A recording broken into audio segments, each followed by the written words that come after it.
their right mind as a young man is thinking, you know what I want to do? I want to be a police officer. Right. Nobody's going to join. Nobody's going to join anymore. Why would you?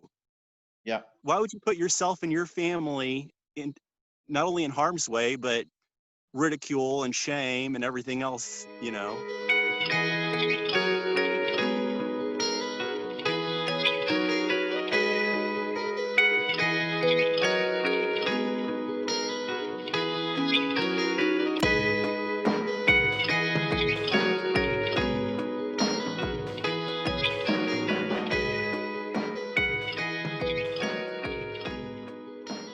Okay. So let's start off, man. I'm gonna ask y'all some questions and stuff. Lewis, let's start with you first. So tell us a little bit about yourself, man. Yeah, so I'm from Texas, West Texas. Grew up in a little town in the border, and then from there just kind of joined the service. Kind of spent about 4 years active, and then I moved out to Round Rock. Kind of joined up again with the guard there, and then did a deployment from there to overseas. Came back, finished up my term here in Austin. Just been living here my whole life, really. So now you're a veteran. You fought in Iraq, right? You were a medic. Now you literally had like snipers shooting at you at one point. I remember I was hanging out with you and your buddy John, and y'all were talking about how there was a sniper fire, while y'all were on top of that Humvee and stuff. And I mean that's just it was a crazy year. There was a lot of stuff that happened there. It is what it is. It was just a crazy fucking year. Yeah, it's sniper crazy. fire, all types of stuff. IEDs. This was like 2005, so it was like the height of the insurgency in Iraq. So I mean, there was just all types of experiences that we had as a service member there. Okay. And then so I started working at the ER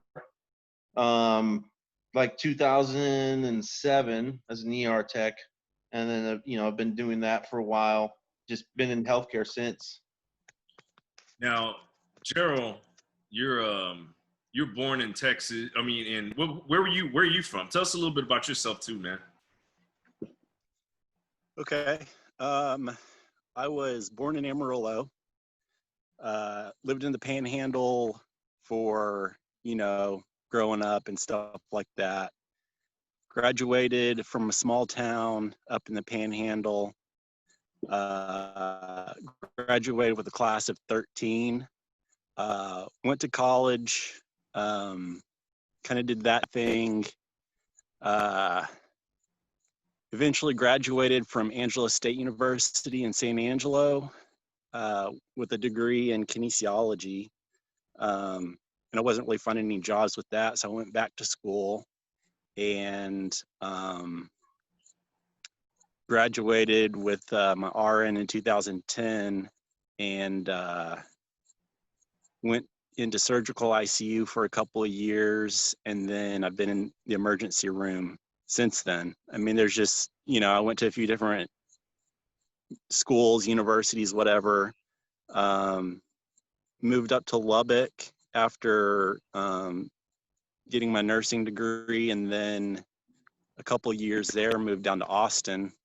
Lived in Austin proper, I guess, for a little over a year, and then moved out to Dripping Springs. We've been out here since 2012. So we all met in the ER.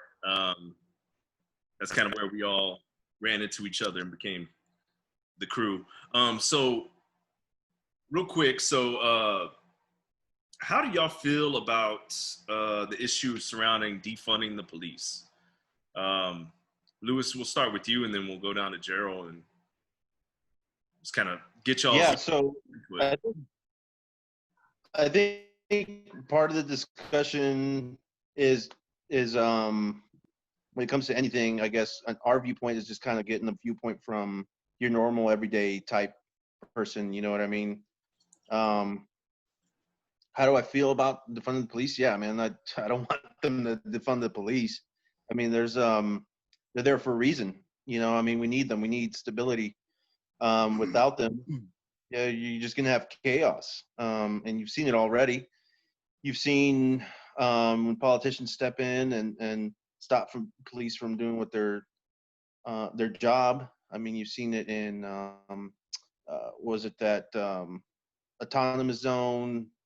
You Yes. saw it with all the riots. You know, it's just been a crazy year. I think part of it. Yeah, I don't know. I don't know what the answer is. I don't agree with it. Gerald, what about you, man? What do you think? Yeah, I'm with Lewis. I mean, it's obviously a bad idea. Anybody with any common sense whatsoever knows that that's a bad idea. It's going to cause chaos, and then the result of chaos is going to be destruction, which is basically Marxism. I think it's a knee-jerk reaction. You know, something bad happened with that police officer and George Floyd. That was bad. We can all agree with that. But that was one instance. That was one very unfortunate instance. And you're wanting to completely change and revamp police forces across the country because of the actions of one person. And your reaction is to take away funding from the police.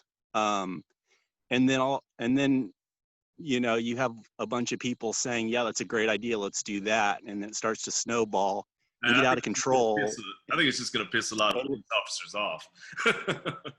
Yeah, it's who wants to be a cop now? Who in their right mind as a young man is thinking, you know what I want to do? I want to be a police officer. Right. Nobody's going to join. Nobody's going to join anymore. Why would you?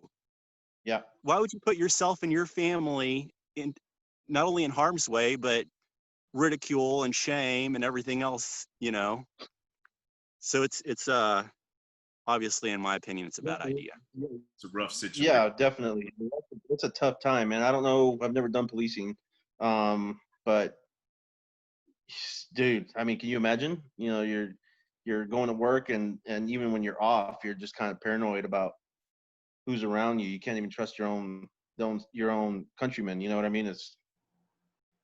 And if you do try to arrest somebody, people are yelling at you that you're doing something wrong. Right. How dare you arrest him? How dare you? You're hurting him. The cuffs are too tight. You can't do your job. Right. There's no way. There's no possible way to do your job safely. Right.